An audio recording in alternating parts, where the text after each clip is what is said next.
So good morning students.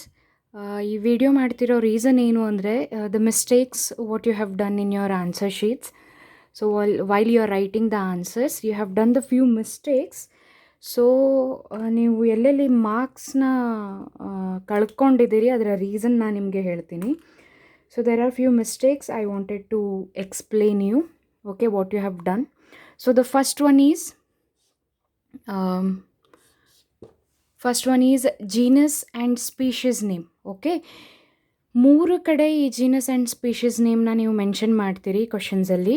ಒಂದು ನಾನು ನಿಮಗೆ man and house fly, man ಅಲ್ಲ ಸಾರಿ, ಮ್ಯಾಂಗೋ ಆ್ಯಂಡ್ ಹೌಸ್ ಫ್ಲೈ ಬಗ್ಗೆ 1 ಮಾರ್ಕ್ಸಲ್ಲಿ ನಿಮಗೆ ಕ್ವಶನ್ ಕೇಳಿದ್ದೆ. ಆಮೇಲೆ ಇನ್ನೊಂದು ಬೈನೋಮಿಯಲ್ ನೋಮನ್ಕ್ಲೇಚರಲ್ಲಿ ಎಕ್ಸಾಂಪಲ್ ಕೊಡಬೇಕಾದ್ರೆ ಅಲ್ಲೊಂದು ಸೈಂಟಿಫಿಕ್ ನೇಮನ್ನು ಬರೀತೀರಿ. ಆ್ಯಂಡ್ ಇನ್ನೊಂದು 3 ಮಾರ್ಕ್ಸಲ್ಲಿ ಕ್ಲಾಸಿಫೈ ಮ್ಯಾನ್ ಆ್ಯಂಡ್ ವೀಟ್ ಕೇಳಿದ್ದೆ ನಾನು. ಸೊ ಅಲ್ಲೂ ಕೂಡ at the end genus and species name ಬರೀತೀರಿ. The mistakes what you have done, hand written. Okay, ಎಲ್ಲರೂ ತುಂಬ ಚೆನ್ನಾಗಿ 5 ಮಾರ್ಕ್ಸಿಗೆ ಏನು ಮಾಡಿದ್ದೀರಿ, ರೂಲ್ಸನ್ನು ಬರೆದಿದ್ದೀರಿ. ಬಟ್ ತುಂಬ ಜನ ಅದನ್ನು ಅಪ್ಲೈ ಮಾಡಿಲ್ಲ ಆನ್ಸರ್ ಬರಿಬೇಕಾದ್ರೆ. ಮ್ಯಾಂಗಿಫೆರಾ ಇಂಡಿಕಾ ಅಂತ ಬರೀತೀರಿ, ರೂಲ್ಸ್ ಏನು ಬರೆದಿದ್ದೀರಿ, when hand written the genus and species name should be underlined separately. Okay, yes,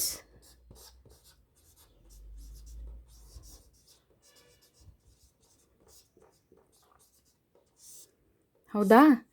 underline ಮಾಡಬೇಕಿತ್ತು, ಯಾರೂ ಅಂಡರ್ಲೈನ್ ಮಾಡಿಲ್ಲ. ಆ್ಯಂಡ್ ಇನ್ನೊಂದು ಮಿಸ್ಟೇಕ್ಸ್ ಏನು ಮಾಡಿದಿರಿ, ಕೆಲವೊಬ್ಬರು ಸ್ಪೀಷೀಸ್ ನೇಮ್ನ ಕ್ಯಾಪಿಟಲ್ ಬರೆದಿದ್ದೀರಿ, ಇಂಡಿಕಾ ಈ ರೀತಿ. ಆ್ಯಂಡ್ ರೂಲ್ಸ್ ಏನಿದೆ, species name first letter always small, genus name first letter always capital, right? ಇದು ಯಾವುದೂ ರೂಲ್ಸ್ ಫಾಲೋ ಮಾಡಿಲ್ಲ ಆದರೆ ಆ್ಯಕ್ಚುಲಿ ನಾನು ನಿಮಗೆ ಅಲ್ಲಿ ಹಾಫ್ ಮಾರ್ಕ್ಸ್ ಕಟ್ ಮಾಡಿದ್ದೀನಿ. ಆ್ಯಕ್ಚುಲಿ ಹಾಫ್ ಮಾರ್ಕ್ಸ್ ಕಟ್ ಮಾಡೋದಲ್ಲ, ಕಂಪ್ಲೀಟ್ 1 ಮಾರ್ಕ್ಸ್ ನಾನು ತೆಗಿಬೇಕಿತ್ತು. ಓಕೆ, ಕೆಲವೊಬ್ಬರಿಗೆ 1 ಮಾರ್ಕ್ಸ್ ಕಂಪ್ಲೀಟ್ ತೆಗ್ದಿದ್ದೀನಿ, ಯಾಕಂದರೆ ಇಲ್ಲೂ ಕೂಡ ಮಿಸ್ಟೇಕ್ಸ್ ಮಾಡಿದ್ದಾರೆ. ಏನು, ಸ್ಪೀಷೀಸ್ ನೇಮ್ ಕ್ಯಾಪಿಟಲ್ ಬರೆದಿದ್ದಾರಲ್ಲಿ. ಓಕೆ, ಸೊ ಇದೊಂದು ನೆನ್ಪಿಟ್ಕೊಳ್ರಿ. ಇನ್ನು ಮುಂದೆ ಯಾವುದೇ ಫಸ್ಟ್ ಇಯರಲ್ಲಾಗಲಿ ಅಥವಾ ಸೆಕೆಂಡ್ ಇಯರಲ್ಲಾಗಲಿ ಅಥವಾ in your future, okay, BSc ಏನೇ ಮಾಡಿದರೂ ನೀವು ಎಲ್ಲೆಲ್ಲಿ ಸೈಂಟಿಫಿಕ್ ನೀವು ಟೈಪ್ ಮಾಡ್ತೀರಿ ಅಲ್ಲ, ಆವಾಗ ಸ್ಲ್ಯಾಂಟಲ್ಲಿ ಬರೀತಾರೆ, ಹೌದಾ? ಇಟಾಲಿಕ್ಸ್ ಅಂತ ಅಂತೀವಿ, ನಮಗೆ ಬರೆಯೋಕ್ಕಾಗಲ್ಲ. ಇಟಾಲಿಕ್ಸ್ ಅಲ್ಲ ಇದು ಸ್ಲ್ಯಾಂಟ್ ಜಸ್ಟ್. ಓಕೆ, ಇದನ್ನು ಇಟಾಲಿಕ್ಸ್ ಅನ್ನಲ್ಲ. ಇಟಾಲಿಕ್ಸ್ ಬರೋದು ಓನ್ಲಿ ಸಿಸ್ಟಮ್ಗಳಲ್ಲಿ ಫಾಂಟ್ ಟೈಪಲ್ಲಿ ಇಟಾಲಿಕ್ಸ್ ಬರುತ್ತೆ, ನೀವು ಇಟಾಲಿಕ್ಸ್ ಮಾಡ್ಬೋದು. ಅದೇ ಹ್ಯಾಂಡ್ ರಿಟನ್ ಬರೀಬೇಕಾದ್ರೆ ನೆನ್ಪಿಟ್ಕೊಳ್ರಿ, ಯಾವತ್ತೂ ಅಂಡರ್ಲೈನ್ ಮಾಡಬೇಕು. This is your first mistake you have done. Okay, yes, ಅರ್ಥ ಆಯಿತು ಅಂದ್ಕೊಳ್ತೀನಿ. ಓಕೆ, ಸೊ ಸೆಕೆಂಡ್ ಮಿಸ್ಟೇಕ್ ಏನು ಮಾಡಿದ್ದೀರಿ ಅಂದರೆ, ಸೆಕೆಂಡ್ ಮಿಸ್ಟೇಕ್ ಕ್ಲಾಸಿಫೈ ಅಂತ ಕೊಟ್ಟಿದ್ದೀನಿ ನಾನು. Okay, classify man and wheat. ತುಂಬ ಜನ ಕ್ಲಾಸಿಫೈ ಮಾಡಿದ್ದಾರೆ, neatly they have classified. Classify man and wheat ಅಂದರೆ ಏನು ಹೇಳಿದ್ದೆ ನಿಮಗೆ? ಓಕೆ, ಯೂಸಿಂಗ್ ಟ್ಯಾಕ್ಸನಾಮಿಕ್ ಕ್ಯಾಟಗರೀಸ್ ಅಥವಾ ಹೈರಾರ್ಕಿ ಥ್ರೂ ನೀವು ಕ್ಲಾಸಿಫೈ ಮಾಡಬೇಕು. ಓಕೆ, ಕೆಲವೊಬ್ಬರು ಮಾಡಿದ್ದಾರೆ, ಕೆಲವೊಬ್ಬರು ಓನ್ಲಿ ಇದರ ಸೈಂಟಿಫಿಕ್ ನೇಮನ್ನು ಬರೆದಿದ್ದಾರೆ. ನೋ, ನಿಮಗೆ ಮಾರ್ಕ್ಸ್ ಸಿಗಲ್ಲ. ಎಷ್ಟು ಮಾರ್ಕ್ಸ್ ಸಿಗೋದು? 3 ಮಾರ್ಕ್ಸಿಗೆ ಕೇಳಿರೋ ಕ್ವಶನನ್ನು, ಓಕೆ, ನೀವು ಖಾಲಿ ಇದೆರಡರ ಸೈಂಟಿಫಿಕ್ ನೇಮ್ ಬರೆದ್ರೆ ನಿಮಗೆ ಮಾರ್ಕ್ಸ್ ಸಿಗಲ್ಲ. ನೀವೇನು ಮಾಡಬೇಕು? ಕ್ಲಾಸಿಫೈ ಮಾಡಬೇಕು. ಹೇಗೆ ಕ್ಲಾಸಿಫೈ ಮಾಡ್ತೀರಿ? ಅದ್ರ ಕಿಂಗ್ಡಮ್ ಬರಿಬೇಕು, ಫೈಲಮ್ ಬರಿಬೇಕು. ಮ್ಯಾನಿಗೆ ಫೈಲಮ್ ಬರುತ್ತೆ, ಅದೇ ಸೇಮ್ ವೀಟಿಗೆ ಅದ್ರ ಬದಲಾಗಿ ಡಿವಿಷನ್ ಬರುತ್ತೆ, ಹೌದಾ? ಆಮೇಲೆ ಕ್ಲಾಸ್ ಬರೋ ಅಂಥದ್ದು, order, family, genus, species name. Understood? ಈ ರೀತಿ ಕ್ಲಾಸಿಫೈ ಮಾಡಬೇಕು. ಮಿಸ್ಟೇಕ್ಸ್ ಏನು ಮಾಡಿದ್ದೀರಿ ಅಂದರೆ, ಆರ್ಡರ್ ಸ್ಟಾರ್ಟ್ ಬರೆದಿದ್ದೀರಿ ಕೆಲವೊಬ್ಬರು ಫಸ್ಟು, ಆಮೇಲೆ ಕ್ಲಾಸ್ ಬರೆದಿದ್ದೀರಿ, ಕಿಂಗ್ಡಮ್ ಲಾಸ್ಟಿಗೆ ಬಂದಿದೆ. ಓಕೆ, ಫೈಲಮ್ ಇಲ್ಲೆಲ್ಲೋ ಫಸ್ಟ್ ಬಂದಿದೆ. This is the order, taxonomic order. ನಾವೇನು ಓದಿದ್ದೀವಿ? ಟ್ಯಾಕ್ಸನಾಮಿಕ್ ಕ್ಯಾಟಗರಿ ಅಥವಾ ಹೈರಾರ್ಕಿ ಅಂದರೆ ಡಿಸೆಂಡಿಂಗ್ ಅಥವಾ ಅಸೆಂಡಿಂಗ್ ಆರ್ಡರಲ್ಲಿ ಬರೋವಂಥ ಟ್ಯಾಕ್ಸಾನ್ಸ್ಗಳು, ಹೌದಾ? ಕ್ಯಾಟಗರೀಸ್ ಯಾವತ್ತು ಕ್ಯಾಟಗರೀಸ್ ಯಾವಾಗಿರುತ್ತೆ? ಒಂದು ಹೈಯೆಸ್ಟಿಂದ ಲೋವೆಸ್ಟ್ ಇರ್ಬೋದು ಅಥವಾ ಲೋವೆಸ್ಟಿಂದ ಹೈಯೆಸ್ಟ್ ಇರ್ಬೋದು. ಕಿಂಗ್ಡಮ್ ಬರೆದ ನಂತರ ಫೈಲಮ್ಮೇ ಬರಿಬೇಕು.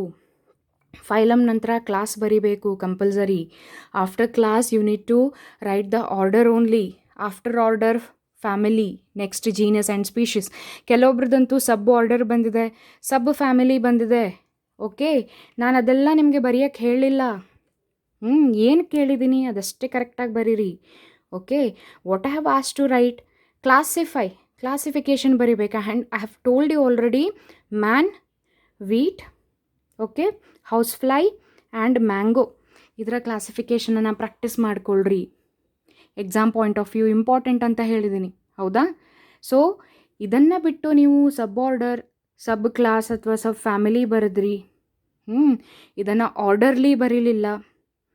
ಕೆಲವೊಬ್ರು ಬರೆದಿದ್ದಾರೆ ಸ್ಪೀಷೀಸ್, ಜೀನಸ್ ಈ ರೀತಿ ಸ್ಟಾರ್ಟ್ ಮಾಡಿದ್ದಾರೆ. Fine, no problem. ನೀವು ಅಸೆಂಡಿಂಗಲ್ಲಿ ಬರೀತಿರೋ ಡಿಸೆಂಡಿಂಗಲ್ಲಿ ಬರೀತಿರೋ ನಿಮ್ಗೆ ಬಿಟ್ಟಿದ್ದು. ಅಸೆಂಡಿಂಗ್ ಡಿಸೆಂಡಿಂಗ್ ಅಂದರೆ ಅರ್ಥ ಆಗ್ತದೆ ಅಂದ್ಕೊಳ್ತೀನಿ. Okay, this is descending order. ಯಾಕಂದರೆ kingdom is the highest, species is the lowest. ಇದನ್ನು ರಿವರ್ಸ್ ಬರಿಬೋದು ನೀವು. ಓಕೆ, ಬಟ್ ಹಿಂದೆ ಮುಂದೆ ಮಾಡುವಂಗಿಲ್ಲ. ಕಿಂಗ್ಡಮ್ ನಂತರ ಫೈಲಮೇ ಬರಬೇಕು, ಫೈಲಮ್ ನಂತರ ಕ್ಲಾಸೇ ಬರಬೇಕು. ಇದನ್ನು ಹಿಂದೆ ಮುಂದೆ ಮಾಡಿ ಬರಿತೀರಿ. ಕಿಂಗ್ಡಮ್ ಎಲ್ಲೋ 3ನೇ ಕಡೆ ಇದೆ, ಕ್ಲಾಸ್ ಫಸ್ಟ್ ಇದೆ, ಜೀನಸ್ ಇಲ್ಲಿ ಆರ್ಡರ್ ಹತ್ರ ಬಂತು ಅಂದರೆ ಕಂಪ್ಲೀಟ್ 0 ಆಗುತ್ತೆ ನಿಮಗೆ ಮಾರ್ಕ್ಸ್. ನೆನ್ಪಿಟ್ಕೊಳ್ರಿ. And I won't entertain sub class, sub family. I don't want anything. Okay, ಇರೋದನ್ನು ಫಸ್ಟ್ ಕರೆಕ್ಟಾಗಿ ಓದ್ಕೊಳ್ರಿ. ಯಾವುದೇ ಎಕ್ಸ್ಟ್ರಾ ಓದೋ ಅವಶ್ಯಕತೆ ಇಲ್ಲ. ಅರ್ಥ ಆಯ್ತಾ? ಫಸ್ಟ್ ಇರೋದನ್ನೇ ಕರೆಕ್ಟಾಗಿ ಪ್ರಾಕ್ಟೀಸ್ ಮಾಡಿಕೊಂಡು 4ಕ್ಕೂ ಅದನ್ನು ಪ್ರಾಕ್ಟೀಸ್ ಮಾಡ್ಕೊಳ್ರಿ. Man, wheat, house fly and mango. Understood? This is the mistake. And whenever you write here genus name and species name. For man, Homo is the genus name. Underline ಮಾಡ್ರಿ ಅಲ್ಲಿ. Because you are not typing, you are hand writing, right? And sapiens ಅಲ್ಲಿ S small ಬರಬೇಕು.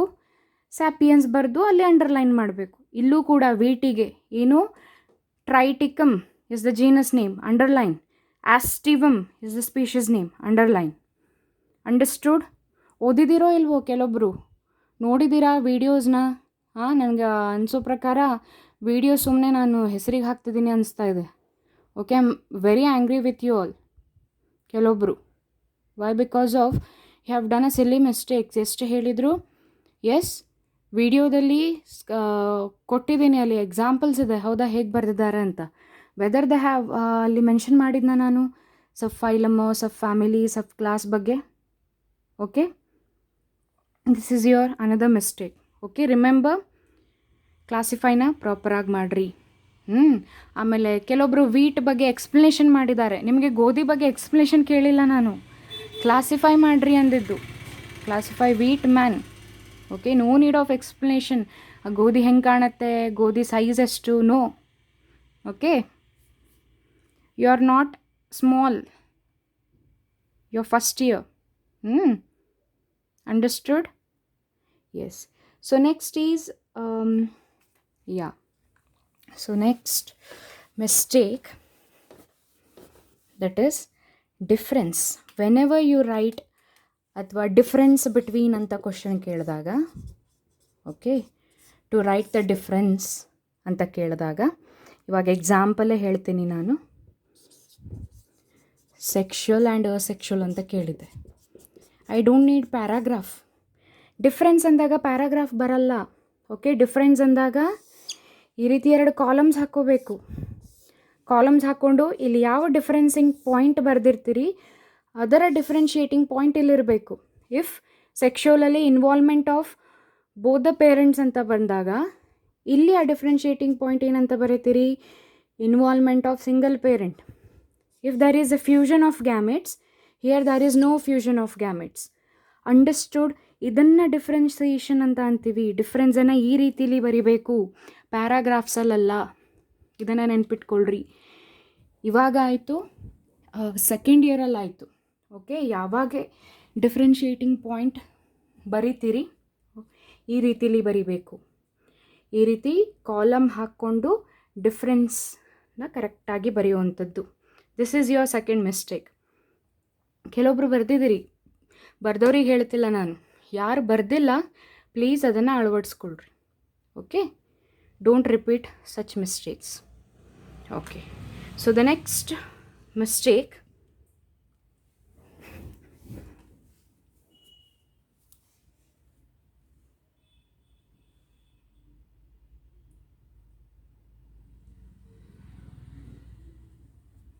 okay, so next mistake is whenever I ask expand ಅಂತ ಕೇಳಿರ್ತೀನಿ. Okay, ಇವಾಗ ಇಲ್ಲೇ ಕೊಟ್ಟಿದ್ದೀನಿ, ICZ ಅನ್ನು ಕೊಟ್ಟಿದ್ದೆ. ತುಂಬ ಜನ ಬಾಟನಿಕಲ್ ನಾಮನ್ಕ್ಲೇಚರ್ ಎಲ್ಲಿ ಬಿ ಕಾಣಿಸ್ತದ ನಿಮಗೆ? ಇದು Z ಅಂತ ಕಾಣಿಸುತ್ತಾ, ಬಿ ಕಾಣಿಸುತ್ತಾ ನಿಮಗೆ? ಹಾಂ, yes, had given ICZN. Okay, this common sense ಆದರೂ ಇರಬೇಕು, ಇಷ್ಟಾದರೂ ಕಾಮನ್ ಸೆನ್ಸ್ ಆದರೂ ಇರಬೇಕು. ಇದು Z ಇದು, then why you are written botanical? Okay, if had given ICBN, okay fine, you can write this. ICZN ಅಂತ ಕೊಟ್ಟಿದ್ದೀನಿ. ಆಮೇಲೆ ಇನ್ನೊಬ್ರು ಏನು ಮಾಡಿದ್ದಾರೆ, ಇದನ್ನು ಎಕ್ಸ್ಪ್ಲೇನ್ ಮಾಡಿದ್ದಾರೆ. ICZN ಕಂಪ್ಲೀಟ್ ಕೊಟ್ಟಿರೋದೇ 1 ಮಾರ್ಕ್ಸ್ ಕ್ವಶನ್. 1 ಮಾರ್ಕ್ಸ್ ಕ್ವಶನ್ ಯಾವತ್ತು 1 ವರ್ಡಲ್ಲಿರುತ್ತೆ ಅಥವಾ 1 ಸೆಂಟೆನ್ಸಲ್ಲಿ ಬರೀಬೇಕು ನೀವು. Okay, 1 word or 1 sentence. But what you have written? Maximum they have written only expansion. Well and good. Some they have done the mistakes like this. Okay, please try to read what I have given. Don't copy others. Okay, I have seen many things like answers repeat ಆಯಿತು ಅಂದರೆ okay fine, answers ಇರುತ್ತೆ, ಅದು repeat ಆಗುತ್ತೆ, ಎಲ್ಲರದ್ದು answers ಒಂದೇ ರೀತಿಲಿರುತ್ತೆ. But mistakes repeat ಆಗಿದೆ. Okay, ಕೆಲವೊಂದು ಪೇಪರಲ್ಲಿ ಮಿಸ್ಟೇಕ್ಸ್ಗಳು ರಿಪೀಟ್ ಆಗಿದೆ, ಸೆಂಟೆನ್ಸ್ಗಳು ರಿಪೀಟ್ ಆಗಿದೆ, word to word. I don't think so that ನೀವು ನೋಡದೆ ಬರೆದಿದ್ದೀರೋ, ನೋಡಿ ಬರೆದಿದ್ದೀರೋ. I don't need that. Okay, ನೀವು ನೋಡಿ ಬರೆದ್ರಿ ಅಥವಾ ಒಬ್ರದ್ದೊಬ್ರು ಕಾಪಿ ಮಾಡಿ ಬರೆದ್ರಿ ಅಂದರೆ it's your loss, not my loss. ನಾನೇನು ಎಕ್ಸಾಮ್ ಬರೆಯಲ್ಲ ಫಸ್ಟ್ ಇಯರ್ದು. You are going to write the exam. So what you need to do, please be careful. Okay, ನಾವು ಎದುರುಗಡೆ ಇಲ್ಲ, so don't take the misadvantage of that. Because you guys are not writing in front of me. Okay, you should be very careful because it's your future, it's your education. I'm the only one to teach you how to, but it's your responsibility. ಹೌದಾ, ನಿಮ್ಮ responsibility. ನೀವು ಅದನ್ನು ಕರೆಕ್ಟಾಗಿ ಓದಿ ನೀವು ಅದನ್ನು ಬರಿಬೇಕು. ಬರೆದ್ರೆ ಮಾತ್ರ ನಿಮಗೆ ಅನುಕೂಲ ಆಗುತ್ತೆ. ಅರ್ಥ ಆಯ್ತಾ? So this is 1 more mistake. And another is mistake ಅಲ್ಲ, ನಾನು ನಿಮ್ಗೆ ಎಕ್ಸ್ಪ್ಲೇನ್ ಮಾಡಬೇಕಿತ್ತು. Like whenever the words like this explain ಅಂತ ಬರುತ್ತೆ ಅಥವಾ ಡಿಸ್ಕ್ರೈಬ್ ಅಂತ ಹಾಕಿರ್ತೀನಿ ಅಥವಾ ರೈಟ್ ಅ ನೋಟ್ ಆನ್ ಅಂತ ಹಾಕಿರ್ತೀನಿ. ಸೊ ಈ ರೀತಿ ಒಂದು 5 ಮಾರ್ಕ್ಸಿಗೆ ಅಥವಾ 3 ಮಾರ್ಕ್ಸಿಗೆ ಕೇಳೋ ಅಂಥದ್ದು ಇರುತ್ತೆ. ಸೊ ಈ ರೀತಿ ಕೇಳಿದಾಗ ನೀವೇನು ಮಾಡಬೇಕು, ಪ್ಯಾರಾಗ್ರಾಫ್ನ ಯೂಸ್ ಮಾಡಬೇಡ್ರಿ. ಬಯಾಲಜಿ ಐ ನೆವರ್ ಎಂಟರ್ಟೈನ್ ಪ್ಯಾರಾಗ್ರಾಫ್ಸ್ನ ನಾನು ಎಂಟರ್ಟೈನ್ ಮಾಡಲ್ಲ. Okay, whatever you need to write explain ಮಾಡ್ತೀರಿ, ಇದನ್ನೆಲ್ಲ ಪಾಯಿಂಟ್ಸಲ್ಲಿ ಎಕ್ಸ್ಪ್ಲೇನ್ ಮಾಡಿರಿ. ಲೈಕ್ ಪಾಯಿಂಟ್ ವೈಸ್ ಎಕ್ಸ್ಪ್ಲೇನ್ ಮಾಡಿರಿ, ಸಿಂಪಲ್ಲಾಗಿ ಪಾಯಿಂಟ್ಸ್ ಹಾಕ್ಕೊಳ್ರಿ. ಇವಾಗ biodiversity, write a note on biodiversity ಅಂತ ಕೇಳಿದ್ದೆ. ಓಕೆ, ಅಥವಾ ಟ್ಯಾಕ್ಸಾನಮಿಕಲ್ ಹೈರಾರ್ಕಿ ಅಂತ ಕೇಳಿದ್ದೀನಿ. ಇವಾಗ ಟ್ಯಾಕ್ಸಾನಮಿಕಲ್ ಹೈರಾರ್ಕಿ ಫಸ್ಟ್ ಪಾಯಿಂಟೇ ಏನು ಬರುತ್ತೆ, ಡೆಫಿನೇಷನ್ ಬರುವಂಥದ್ದು. ಟ್ಯಾಕ್ಸಾನಮಿಕಲ್ ಹೈರಾರ್ಕಿ ಅಂದರೆ ಏನು, ಅದರಲ್ಲಿ ಕ್ಯಾಟಗರಿ ಅಂತ ಬರುತ್ತೆ. ಕ್ಯಾಟಗರಿನ ಏನಂತ ಹೇಳ್ತೀರಿ, ಯೂನಿಟ್ ಆಫ್ ಕ್ಲಾಸಿಫಿಕೇಷನನ್ನು ಏನಂತ ಹೇಳ್ತೀರಿ, ಯಾರು ಅದನ್ನು ಇಂಟ್ರೊಡ್ಯೂಸ್ ಮಾಡಿದವರು, ಸೈಂಟಿಸ್ಟ್ ನೇಮ್. ಆಮೇಲೆ ನೆಕ್ಸ್ಟ್ ಏನು ಮಾಡ್ತೀರಿ, ಅಸೆಂಡಿಂಗ್ ಅಥವಾ ಡಿಸೆಂಡಿಂಗ್ ಆರ್ಡರಲ್ಲಿ ಅದನ್ನೆಲ್ಲ ಕಿಂಗ್ಡಮ್ಮಿಂದ ಸ್ಪೀಷೀಸ್ ತನಕ ಅದನ್ನು ಬರೆಯುವಂಥದ್ದು. ಆ್ಯಂಡ್ ಇನ್ನೊಂದು ಬೇಸ್ಡ್ ಆನ್ ಮಾರ್ಕ್ಸ್. ಇವಾಗ ಅದೇ 3 ಮಾರ್ಕ್ಸಿಗಿದ್ರೆ ಇಷ್ಟೇ ಸಾಕು, ಇದರ ಎಕ್ಸ್ಪ್ಲನೇಷನ್ ಬೇಕಾಗಲ್ಲ. ಬಟ್ ನಾನು ಕೇಳಿರೋದು 5 ಮಾರ್ಕ್ಸಿಗೆ. ಸೊ 5 ಮಾರ್ಕ್ಸಿಗೆ ಕೇಳಿದಾಗ ನೀವು ಕಿಂಗ್ಡಮ್ ಅಂದರೆ ಏನು, ಫೈಲಮ್ ಅಥವಾ ಡಿವಿಷನ್ ಅಂದರೆ ಏನು, ಕ್ಲಾಸ್ ಅಂದರೆ ಏನು, ಒಂದೊಂದು ಸೆಂಟೆನ್ಸಲ್ಲಿ ಬರೀಬೇಕಾಗತ್ತೆ.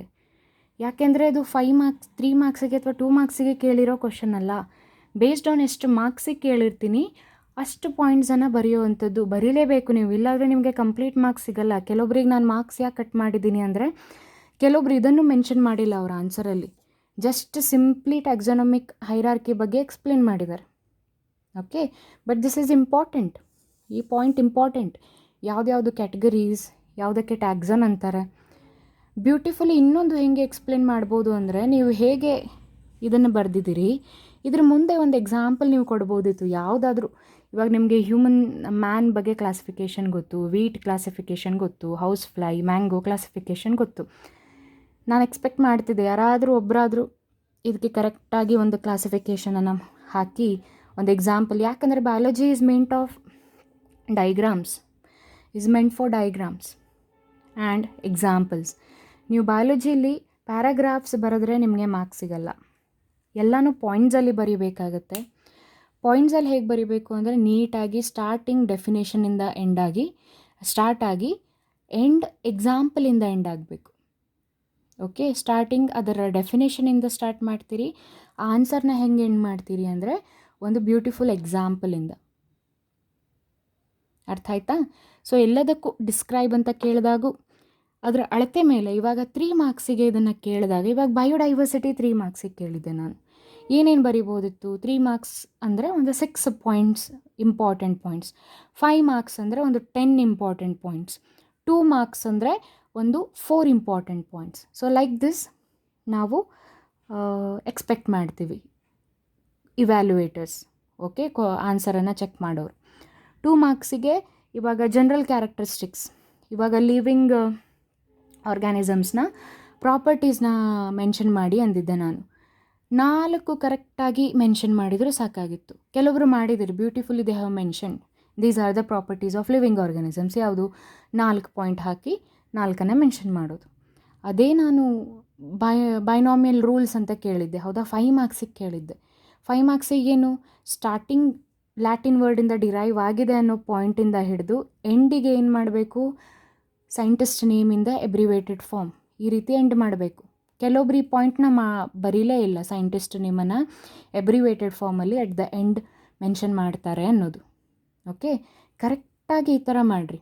ಓಕೆ, ಫಸ್ಟ್ ಟೈಮ್ ಬರೆದಿರೋದು I agree, but after this exam may be you are going to write it properly.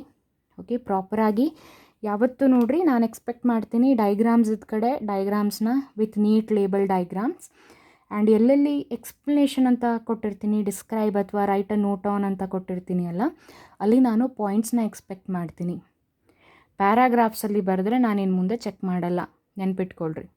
What ever you are going to write it in a beautifully explained points, not paragraphs ಬರೆದು ಅದು ಎಷ್ಟೇ correct ಇರಲಿ answers, ನಾನು ಅದಕ್ಕೆ marks ಹಾಕಲ್ಲ. Okay, this is the first time I had given you the marks.